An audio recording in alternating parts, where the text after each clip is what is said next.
నమస్కారం. Kick cinema మీకు గుర్తుందా?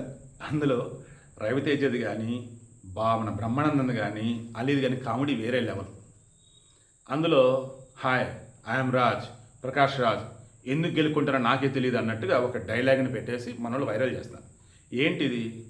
ప్రకాష్ రాజు పవన్ కళ్యాణ్ ఎప్పుడైతే జనసేన తరఫున ఇక్కడ పోటీ చేస్తాం మేము అని అన్నాడో, రండి ద్వారా రండి, మీకోసం ఎదురు చూస్తూ ఉన్నాం, ఒంటరిగా పోటీ చేస్తారో పొత్తులో భాగంగా పోటీ చేస్తారో అది మాత్రం చెప్పండి అన్నాడు ఎటకారని. ఇక దాంతో బండ్ల గణేష్ లేచాడు. అసలు నువ్వెవడరా, నీకేం పనిరా, నువ్వు కర్ణాటకోడివా, తమిళోడివా, తెలుగోడివా, ఎక్కడోడివిరా, నువ్వు సినిమాలో పాత్ర ఇస్తే చేసుకో, గౌరవిస్తేనే కాపాడుకో, అంతేగాని నోటుకు వచ్చినట్టుగా జస్ట్ ఆస్కింగ్ అంటూ చెలరేగిపోతావు, జస్ట్ ఆస్కింగ్ అంటూ దిగజారిపోతావు.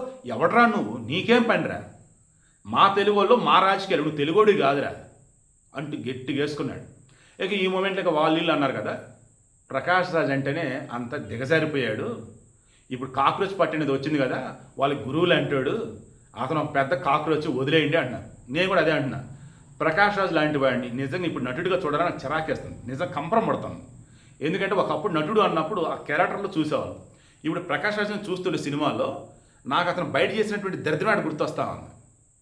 ఈ ప్రకాష్ రాజ్ గతంలో బెంగళూరులో పోటీ చేసినట్టున్నాడు ఆమ్ ఆద్మీ పార్టీ సపోర్ట్తో. తిప్పి కొడితే 12 ఓట్లు కూడా రాలా.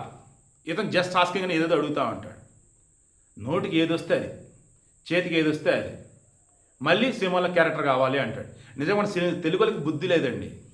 అతను ఆదరిస్తున్నారు అంటే తెలుగు సినీ పెద్దలు ఎవరైతున్నారో ఇటువంటి ఎందుకు క్యారెక్టర్ ఇస్తారో నాకు అర్థం కాదు. బట్ మొత్తానికి బండ్ల గణేష్ రూపంలో గట్టిగా వేసుకున్నాడు ప్రకాష్ రాజ్ నాయక్.